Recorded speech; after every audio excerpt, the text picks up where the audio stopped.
Hello, everybody, and welcome to Narativ.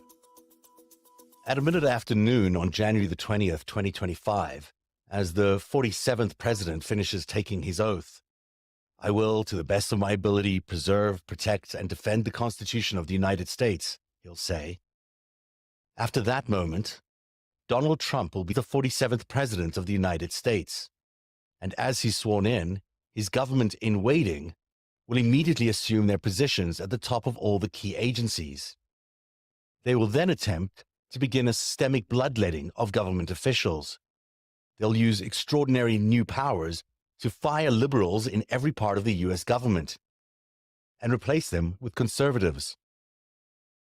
Not long after that, if Steve Bannon is to be believed, 3,000 journalists who had been critical of Trump up until then will be rounded up and thrown into jail. That's designed to send a chill through the entire media ecosystem, which is exactly what Trump wants because it'll mean less scrutiny for what he's about to do next. The National Guard will be ordered to start rounding up illegal immigrants, 11 million in total. If the National Guard can't or refuses, Trump says he'll deploy the army, and he says he can do that because immigrants are not civilians. Trump intends to prioritize retribution in every form, but especially at the Department of Justice, where he intends to order attorneys to prosecute anyone he chooses. And if they refuse, well, he can fire them, he says. We know all of this because of a remarkable piece of reporting in Time magazine. If he wins, Trump plans to overhaul everything we know as being American. What makes this blueprint even more alarming is a CNN poll last week which showed that Trump was leading Biden by 6 points, 49 to 43, in the national polls. Now, the CNN poll may be an outlier, but considering the plans Trump has to be the new American Führer, as detailed in the magazine, there is a lot to be concerned about. Rachel Bitecofer is a renowned political scientist turned election strategist who's gained recognition for her accurate election forecasts. Her predictions are based on fundamental voter demographics and her keen understanding of partisan polarization and negative partisanship. Rather than simply following the polls, she follows her instincts, and she gets it right more often than she's wrong. In her book, Hidden Where It Hurts: How to Save Democracy by Beating Republicans at Their Own Game, she offers a blueprint to Democrats, how they can beat Republicans in this new Trump era. And Rachel joins us tonight. Rachel, I was very distressed after that CNN poll came out on Sunday morning, showing a 6-point lead for Donald Trump over Biden in a national poll. I know you don't love looking at polls, but that one caught me by surprise. I was ready to hit the panic alarm, but you're saying to me, not yet hit the panic alarm, or do you think we're close to that stage where we should be? Well, have you spent all day obsessing over the new polling that shows from Marist that shows Biden is leading in all the swing states? I haven't seen that The one. answer is no, you are not. Right? So here, let me tell you, Zev, the only thing that that polling can tell us this cycle is something that we already know. Okay. This is going to be a toss-up election. It is going to come down to 7 swing states and just 10, 20, 30, 40,000 votes in those swing states. Biden has advantages with incumbency, the war chest, the transition to the general, and he's not sitting in court facing felony charges, right? Mm-hmm. But he is the incumbent, and Trump is a different kind of challenger because we've never had an ex-president running. So basically, we have a 2 incumbent cycle this year with high name ID for both, and and people are, whether it's fair or not, to despise Biden the way that you despise Trump, because it's definitely not fair. That's the perception of your average voter, right? Mm-hmm. So the polling is not useful right now because most people are not paying attention to news and politics. And I make this point in the book. I lay it out with data. I show people, look, even the repeal of Dobbs barely made Google's top 10 searches in 2022. And it fell behind searches for the Amber Heard Johnny Depp trial because we are living in a society, especially here in America. This is a problem across the world, but it is pronounced here in America, where 50% of eligible adults won't even vote in this cycle. They didn't vote in 2020. I mean, it was 40%, whatever, right? They're not even tuned in at all. And then within that voting element, most of those people are still not reading news or information on the day-to-day like we are. So all of the things that we've been following with the coup plot to your average voter, January 6th is like the sum and total of what happened with Donald Trump trying not to leave power. It's not, they don't know about the coup plot. They don't know about the fake electors stuff. They do don't know know about about the purge. Like, we know these things, but average people do not know that. And believe it or not, there are women right now in the state of Florida who are calling in to their local abortion clinic because they need an abortion. And in that phone call is when they are finding out they no longer have the right to an abortion in the state of Florida because of the Republican Party. They did not know that prior. Kate Cox did not know there was a Texas abortion ban until she went to the ER and had pregnancy complications and was medically tortured by the state Republican Party. Like, we have to understand our greatest strategic lift this cycle is just getting average people to know what's happening so that they can appropriately freak out. If they don't even know, how are you going to freak out? even the trial of Stormy Daniels is not resonating. The hush money case is not resonating amongst the electorate. I mean, surely they're watching this. My guess is no more than 10% of American voters have ever read or watched a news report about the trial. Oh, wow. Case in point, here is Fox News going into Reno, Nevada and talking to your average voter there.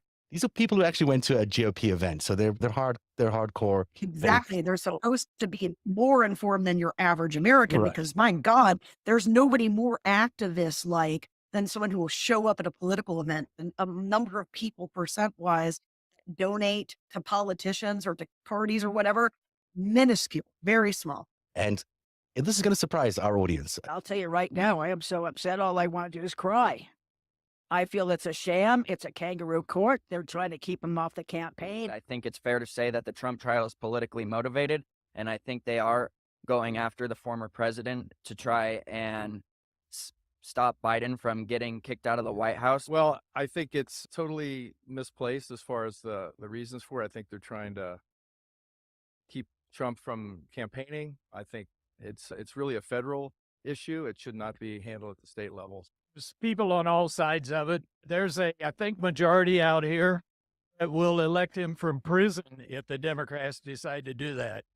I believe it's a smokescreen. I believe it's a ploy to keep the focus on him and not on the horrible way that our government is being run by our president that should not be there. I just think that it's a crime in itself that what they're doing to him. But it's only making people more sure that of who they're going to vote for. I think it's turning people back to Trump 2024. I think it's a big fiasco. I mostly listen to Fox News, and I know they keep saying that the whole thing is a big joke and there's no rhyme or reason on why they're holding him.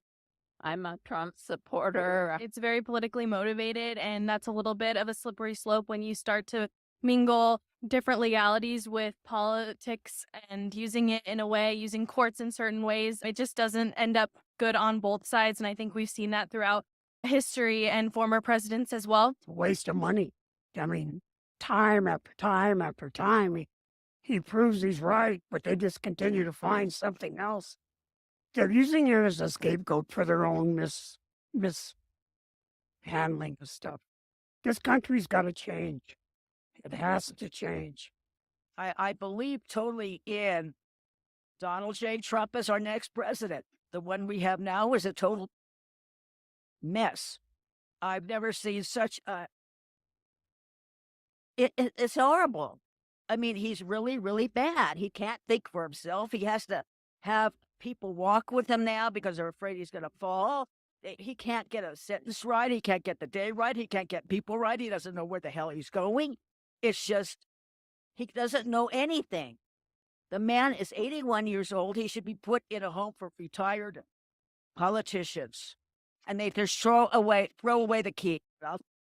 I mean, and that's how the Republic ended. Here's a fun fact. Okay. Number one, those are not the voters I'm talking about because these are partisan MAGA people. They are mainlining news. It's just not real news, Right. as the woman said. Right. It's all Fox News. And so, like, what they know about this trial has been filtered through right-wing influencers, through right-wing media. They have never gone to a primary source, like a New York Times article or a Politico article or whatever that talks about what happened in the trial, about David Pecker's testimony. They don't do that because they know if they do, they're going to see things that are bad, right? It's a psychological tool, right? To avoid information that challenges your worldview. And because of that, they have no idea that Donald Trump was working with it's a tabloid, but to average Americans, the National Enquirer is news. Okay? That's to them, that's news, right? Was not only doing these kill stories for Trump's election purposes, but had a long-standing practice of putting out fake news about his political opponent. Right? So if they ever watched or read anything that happened in these Trump trials, they would learn a lot. And that's why I always have confidence in the jury system. The juror, if there's a juror sitting on that New York jury right now that was open to voting for Trump, what they're learning now is the mechanical way and methodological way that he's a serial con man and a liar. And it's all based on documentary evidence and expert or witness testimony, right?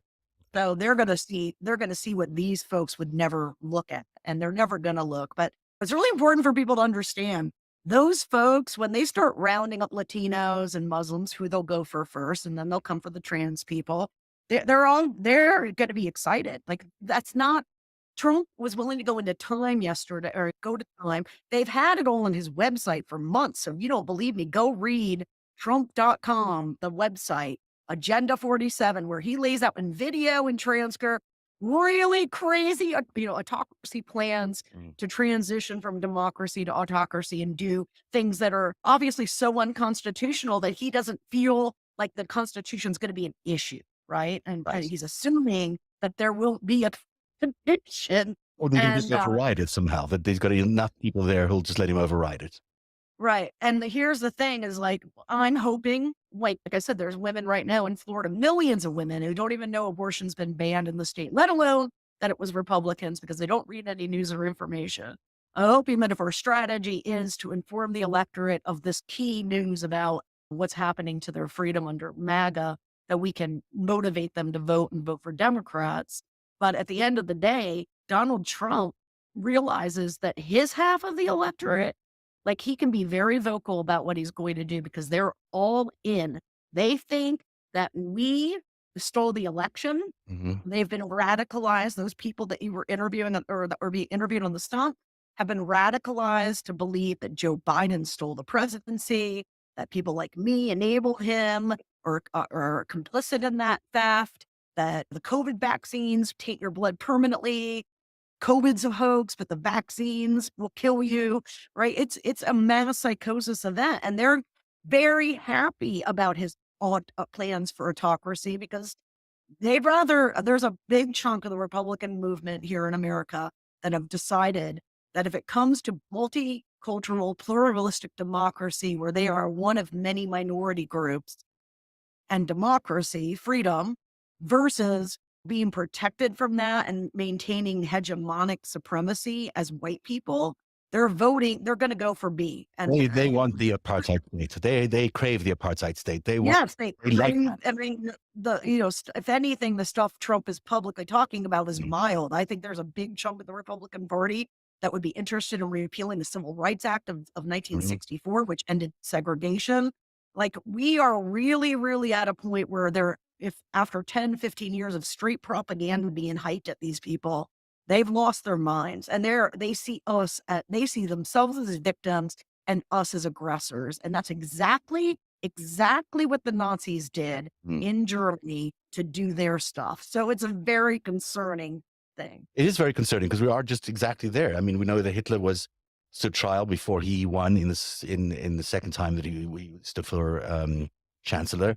And he used the trial in the same sort of way to sort of paint himself as a victim. And even though Trump is clearly coming across as the world's biggest asshole in the case, in the trial itself. All he has to do is step outside every day and say, hey, they're stopping me from going to the campaign trail. They're keeping me here. I mean, I'm being locked into this courtroom every day. And he wins the support of his base, or at least his. Yeah. I mean, you heard those people at the bottom. I mean, these are the recipients of propaganda, literally verbatim, echoing talking points that Trump is using, that MAGA is using, that MAGA, the right-wing media is using, right? So like when we say public opinion flows from the top down, if the Republicans get this and they use their comms to shape public opinion. And so this idea that Donald Trump is an innocent man is very pervasive on the right. He's not only being politically persecuted, they are very adamant he's never done anything wrong. Right. Okay? Think about that. Never. Yeah, no, I see that. So my concern is that's not going to change between now and the election. You've got these battleground states that are still neck and neck, if we're lucky, but Trump's leading in most of them. You've got a great prescription in your book. Maybe it's a good time for you to explain some more of that. Is what do we do to convince that half of the American population that they're wrong when they're so convinced they're right? Well, you can't convince MAGA people, but what you need to be focused on is that swing bucket and coalitional turnout. So in my book, gets rid of this idea that there's a persuasion bucket and a mobilization bucket for campaigns to focus on, and they have to do student loan forgiveness to mobilize people to vote and then persuade the middle of the electorate about how they're bipartisan and have this great biography and blah, blah, blah, and they get stuff done. Like, that's not how the Republicans campaign. The Republican campaigns have one model. It's one message. Democrats are socialists. They're going to turn your male children into girls or whatever it is now, right? And that message they're deploying into the entire voter universe. They're using that message to drive strong turnout of Republican base voters, plus right-leaning independents who always vote Republican. That's what the data shows. But that same message is doing work in that persuasion bucket, where instead of trying to sell a product, it's discounting the other product. There's only two products to buy in our system. So Republicans ran in 2022, half of the map ran good negative partisanship strategy and made sure the electorate heard, hey, Tudor Dixon is a MAGA extremist who's coming for your freedom. But in other places, like in Ohio, there are millions of people who cast votes for J.D. Vance. They have no idea that he's a MAGA extremist. They have no idea how controversial his views in Ukraine are in terms of women's freedom. Like he's a raging fascist and also a misogynist. They never even ever heard that message from the two. So you think there needs to be more of that, more of just going out?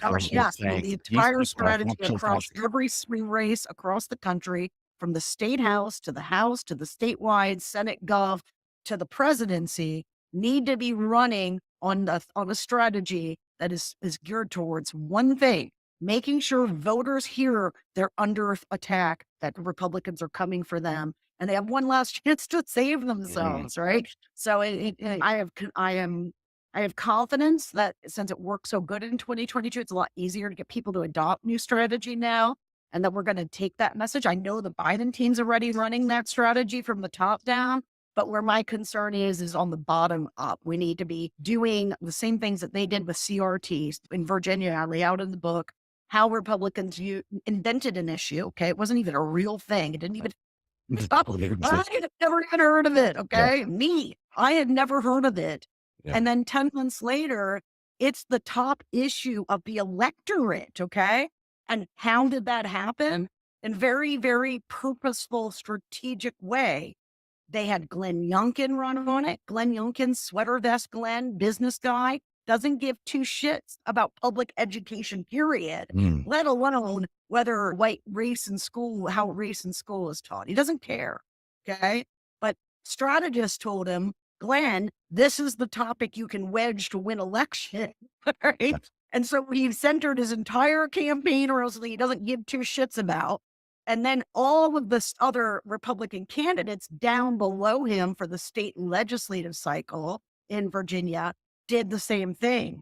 And between them, all centralizing their strategy on this one thing, they made it the most important issue in that Virginia cycle, right? So we face that same burden now with Project 2025. We need to get Project 2025 to be a household name like CRT. It's gotten a lot of traction. There has been media reporting. We're seeing more and more journalists mentioning Project 2025, doing reporting on it.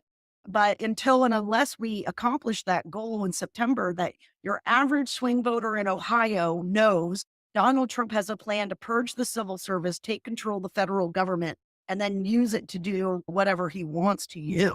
Yeah. It is very important that everyone is on message. Otherwise, we're going to do what we always do, which is try to represent people through our electioneering messaging, where we focus on, okay, the Democratic coalition is heterogeneous and very ideologically diverse, and it's what we call group interest oriented. So women's rights, climate change, whatever, right? Everyone's kind of got their thing. Yeah. And what we have been doing for the last decade is micro messaging down each little thing. And what I'm saying is, no. What you need is one message. Just You're one. micro messaging everything. You're saying nothing. You're creating a problem because you don't have the oxygen, and you certainly don't have a Fox News media ecosystem in which to center the electorate's mind around the most important thing. You have to do that strategically, and where you represent the diversity of our coalition is with political power and policy, not with electioneering, which is costing us from keeping us from running effective messaging strategy. It's been 24 hours since the Time magazine came out, article came out. There's not been much reaction to it. It's kind of surprised me. It's kind of shocking, the stuff he says in there. I mean, he talks about ignoring, directing the Department of Justice to do whatever he wants in terms of prosecuting people. So if they don't prosecute person X, if they don't prosecute Joe Biden, if he wants to prosecute Joe Biden, then he'll fire the attorney. And this is like Watergate stuff. Like, we haven't done this in a long time. He's messaging out there, this is his policy, but we've not heard the Democrats be outraged about this at all today. I don't think. I think the only thing I've heard today is them talking about legalizing weed again, or rescheduling weed into a lower category, which makes sense. Sure, that'll bring out some voters that there may not be as enthusiastic as they might be. But this overall message that we're getting from this criminal who's being in court for the last few days, and he's also now suggesting he's going to commit even more crimes as president, is kind of we're not hearing anything from the Democrats in reaction to that. Yeah, I mean, I would disagree. I think you hear plenty from Democrats. Democrats are the problem. Until they're doing paid advertising, and like I said, they need to be doing it on this theme, right? But the problem is, do you think we should be seeing Joe Biden come out? And this is just well, he does. He says it all the time. I mean, my God, go watch one of his. Oh, I do. He came out yesterday and said about the threat. But should it be more outrage? Joe Biden, the problem is the media system, okay? Right. So when you say, why isn't there a reaction? I'm going to tell you, like, if Joe Biden had a plan of one of these things that Trump has planned, it would be saturated, everywhere, hyperventilating media, beltway media hyperventilation, okay? Yeah. So what's missing isn't Democrats saying, holy shit, the guy's got a plan for autocracy and he's coming right out and saying it. That stuff is happening. But if it's not covered wall to wall, CBS, NBC, ABC, I'm not talking CNN and MSNBC, certainly not MSNBC. No one watches that. NPR, no one watches that. Barely anybody watches the three network news channels, ABC, CBS, and CNN, plus Washington Post. We're still talking about 15-20% of the country would ever read a thing from New York Times or stumble upon one in Nature, but we still need that 15% to be told. Donald Trump has proposed the most radical, autocratic, anti-American platform in American history. Yeah. And unless the media reacts like that, you're not going to get a public reaction. And you're exactly right. That is the thing that I every night go to bed like, okay, it's great that the narrative is about Florida's abortion ban going into impact today. The media coverage of Trump's trial stuff is great, but there should be utter and total hyperventilation coming out of Beltway media that probably printed 5,000 articles about Hillary Clinton's email, right? Yep. But just gives him a pass because everything is so crazy that they don't report it. They think, and it also, Zev, it comes full circle back to the problem I have with working with Democrats on strategy. There's an assumption in that Beltway media that people already know all this crazy shit about Trump. And I'm here to tell you, if you're a journalist listening to me right now, no, they don't. Nobody knows the stuff that he said in Time magazine yesterday. I mean, it's kind of, it's you can't believe that he's actually saying these things out loud. And whether it's directing the Department of Justice to prosecute his opponents, this idea of this imperial presidency. What the fuck is an imperial presidency? What does that mean? It's a democracy. Yes. I mean, what It's just taking the federal government, reconsolidating power back under the president, removing all of the nonpartisan civil service so that everybody in there is a party loyalist or is willing to do the bidding of the party to keep their job, which will be the bulk of the civil service people, because many of them are just going to get in line when this change happens, because they have bills to pay, kids to go to college, and they're just going to do, this is exactly what happened in other countries where this change happened. So yes, what he is planning is a autocratic presidency. And if you think federalism will save you, well, the Nazis had, the Germans had federalism too. And all it took was taking the governorships away and putting in partisan Nazis to govern each of the federal states in Germany, the German states. And boom, there you go. Federalism, not a problem anymore. And Trump is definitely capable of that. The Republican Party is definitely capable of allowing him to be like that. And that's why we really have to watch out, because it's not just motive, it's opportunity, right? You need two things to end constitutional government anywhere, no matter how long and embedded your institutions are. Number one, you need a person willing to defy institutions, law, ethics, who's willing to blow through those things. Got that there. Okay? Check. Right. And number two, you need an accompanying cast willing to allow them to do it. And the Republican Party is that accompanying cast. And we know that beyond a shadow of a doubt, because they fucking covered up an insurrection for his ass, right? Against them. In other words, victims, right? So we have to take it seriously. And it sucks, trying to get people to understand, it's not lesser of two evils. It wasn't lesser of two evils in 2020, but it is definitely not a lesser of two evils. One person wants to keep the American institutions that we've had for 247 years going the way they are, in all their imperfections, but also all their stability that have made America the leading country, bar none, across the world, right? And the other one wants to get rid of all of that and have total power over your life. Yeah. They could have this, a couple of things as I'm looking here that I should mention. The unitary executive theory, that's another term that they've come up with. What is that? I mean, it's just a term that they've made, and they've created this. He sounds so reasonable when he's talking about this. He sounds like a reasonable man saying, yeah, well, we could do this and maybe we won't do that.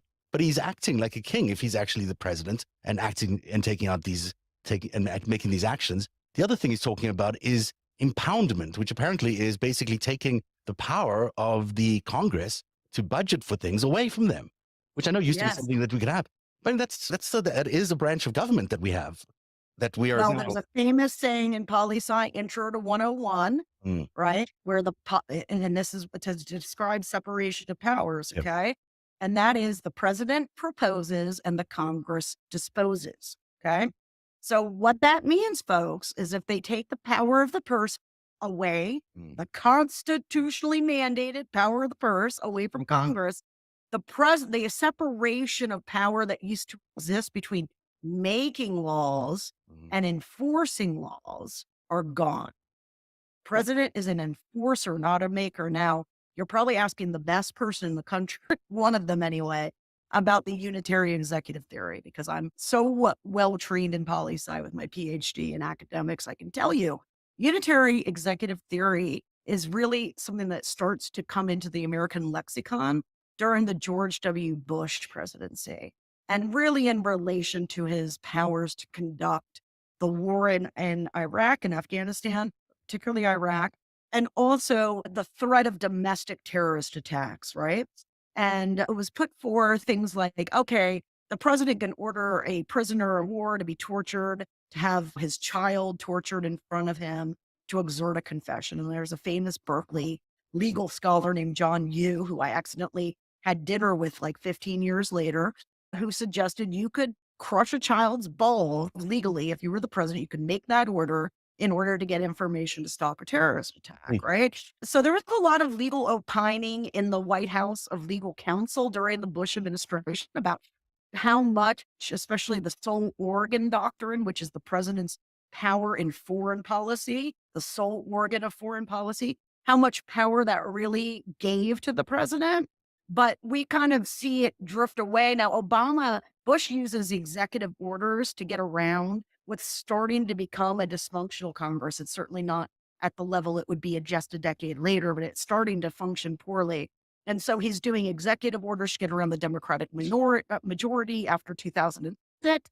And Obama kind of picks that up. I mean, initially he's like, I'm not going to do that stuff. But once he realized the Republicans, especially after 2010, have rarely adopted a full obstruction, no policy gets done so we can hurt Obama strategy, he turns to EOs too. And of course, Trump turned to EOs. And then, of course, Biden had to turn to the most EOs in history because Trump did. And he used EOs to do all kinds of things like eliminate environmental regulations, right? So Biden's first day in office was like going back and flipping a lot of these EOs, okay? What they're arguing now, though, is very different and very distinct from that unitary executive theory because, number one, it's taking it out of that foreign policy sole organ rule and putting it into the domestic space, okay? It's also advocating and putting into place a transition model that will erode, basically all but erode the role of Congress in terms of American legislation. It really is shocking when you think about the things he's proposing and the reasonableness on which he's saying these things is sort of why we're not getting a reaction, I think. It's because he sounds like firstly, he sounds like he's considering things. He's still deciding. So it hasn't quite, it's not like I will do this. He's not acting like the total dictator. But as he is in court these days, he's acting meek and mild and accepting what the judge has to say and whatever. But that's just him in court and that's just him in the middle of a campaign. On day one, when he's Mr. Dictator, he's going to be Mr. Dictator. He's going to come down really hard. Really hard. Yeah, I mean, if I have people saying, Rachel, do you really think Trump's not going to leave office? I'm like, are you fucking kidding me? Yes, I just want to carry a placard of January 6th and be like, dude, he barely left. We got so lucky. If you understand, and most people, like 95% of people don't understand exactly all the component parts of this process, we dodged, we very easily could be sitting right now in a post-democratic America. It was that close. All he needed was the DOJ to play ball, Raffensperger to play ball. He installed Sidney Powell as a special prosecutor with the power to seize voting machines, but the rest of the DOJ was like, fuck you, we're not going to do it, right? So like people think, oh, our institutions help. Yes, they did very barely. And Trump and his team of fellow autocrats have studied where it failed. And now they have an entire transition model that you can look up online. It's called Project 2025. It's a 1,000-page model from the Heritage Foundation. It's the same manual that was handed to Ronald Reagan back in 1980 when he made his transformative changes to how government operates. So it's not some leftist group where the memo is just going to sit there. It's never going to be used. It is created by the top minds in conservative politics, and it is detailed, and it is there for anyone to see. And it is our job to make sure that the people that you hang out with, the people you work with, anybody that seems sane in the coalition of the sane hears about just how much they're under, because they will never find that out on their own. And it is up to us to tell them. You know, it's 100% true because I don't think people are thinking about it. And one last thing that I just think is worth mentioning from this time thing, because just people are just not really understanding it, is he intends to deport 11 million illegal immigrants from America. He's going to round up people in their cities, no matter where they are. People he sent National Guard in. He sent in blue cities all the military. All the military is even saying, but they're not citizens, so he can do whatever he wants, he says. And he's going to round these people up and maybe put them in concentration camps, maybe, or just send them back home. And this is the America that we might be stepping into post November 5th that I don't think people are really recognizing when they see Donald Trump in court talking about David Pecker's check or whatever it is that they're talking about there. So there's like a complete disconnect from, okay, well, that's a reasonable guy sitting in court. He is dirty and whatever, he's an asshole. versus this is a guy who's going to like destroy people's lives, rip people out of cities, take them into concentration camps, destroy their livelihoods, destroy our economic system, which relies on these immigrants to do some of this work that we're so used to. And then on top of that, fire half the civil service and all these other things that he's got planned, and then prosecute whoever he wants at any time. I mean, we're talking about a very drastic, massive shift in the way America exists. It's not like anything we've seen before or will ever see before again. No, it's going to be cataclysmic, not only for Americans, but for the entire world. There's a few reasons why. Number one, the American military is as big as the next 10 countries combined, and that's Russia, China, all the other countries. You throw them together, it takes 10.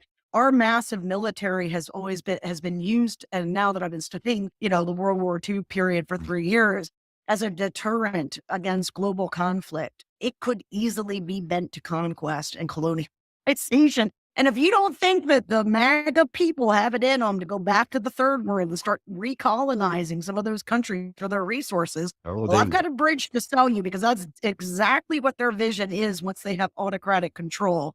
Well, So if he can let here's the Russia other plunder thing. through Europe, which he says he will, that's what he says he's going to do. Hey, go ahead, He's gonna Vladimir just Putin. let Go him ahead. have all of NATO. And here's the thing, though, is that it is a uniquely American underreaction, Zev, okay? Because when you look at public opinion, and there's a poll that even Fox News had on not long ago, and it asked people of different countries, different Western democracies, which of these people is the biggest threat to global security? And they had Kim Jong-un and Vladimir Putin and all your merry band of dictators, including our dictator or our prospective dictator, Donald Trump. And 41, by far the plurality, said Donald Trump is the biggest global threat. So why are people in other countries able to recognize that? But here in America, we're doing diner talks with people who support a coupist, a coup plotter, right? And acting like it's totally normal thing to do to run a guy who tried to overthrow the government, who's facing 91 felony counts and is under criminal investigation as president. It's because we are civically illiterate. We have developed a civic culture that is intentionally diminishing, right? So you were raised to not only not vote, but to think of politics as gross, something you shouldn't even talk about at the dinner table, okay? And like for years, I'm modernizing Democratic election strategy, and it's so ironic, Zev, because I'm using a finding from poli-sci from 1957 and another one from like the 70s or 80s to do this modernization. And those two findings are twofold. Number one, Americans, once they were finally able to be surveyed and tested for their knowledge about politics, it was revealed that they know absolutely nothing aside from who the president is and maybe the party that the president's in. And beyond that, they make all of their decisions based on the party label, P or D and R, right? And then the other one is that most independents are not highly informed, engaged people. You got to argue on policy and they're going to be looking, oh, this guy is going to be better for mine. No, okay? Most of the swing bucket votes because they were socialized into voting in a country where half the people don't vote. And they have no interest in politics and news. They don't follow any politics and news. And their vote will ultimately be set by a narrative, a top line narrative about the two parties in that race. And that's why getting people off of the old strategy that Democrats use, which not just minimizes partisanship, it bleaches it out and pretends like the vote choice is something other than dictated 95% by party, and getting people to understand like we are the chickens have come home to roost on American political culture. And we are lucky enough to survive this in the fall. And because of the Kennedy campaign, that's a 50-50. You predicted correctly on this show last time, when you predicted on your Substack first, that he was going to take voters from both Trump and Biden, and you were 100% correct. There you go. Another well done prediction. I always like when other people can point out I'm correct, because I try not to do that. Makes me look like an asshole. Well, here I am. Pointing it out again, but you're correct. You tend to be because of Kennedy third party candidacy and the reality that these votes come down to 7 states, like we have a really big risk of collapsing into autocracy the results will be catastrophic. I think it's a good place to end it. I mean, it's a terrible place to end it, but it's where we're going to end it today. Rachel Bitecofer, thank you very much for joining me on Narativ tonight. Always amazing talking to you, and a little terrifying, I must say. But in this case, it has to be said and it has to be spoken about. But it is time to get very real. I think we have less than 190 days now. I don't know. Yep. And again, the prescription on nastiness isn't, I'm not asking you to lie. I'm telling you, no one knows what they're up to. The MAGA people and Trump are up to, and you need to tell them the truth. Okay. You don't have to make things up, because their real record and their real policy plans are so terrifying. All you have to do is tell people about them. And Rachel's Substack is called The Cycle, so subscribe to that as well. It's also a terrific read and lots of good stuff in there all the time. Thank you, Rachel. Have a good evening. Oh, it's great to see you again and your audience again. Bye-bye. One day, you'll tell the story of autocrats, crooks, and kings who came for our freedom.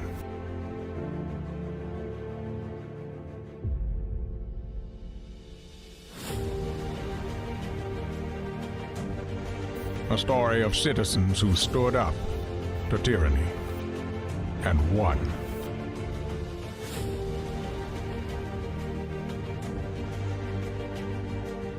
The people prevailed and renewed an old vow to a more perfect union. And that was just the beginning. The story continues. Narativ, where truth lives.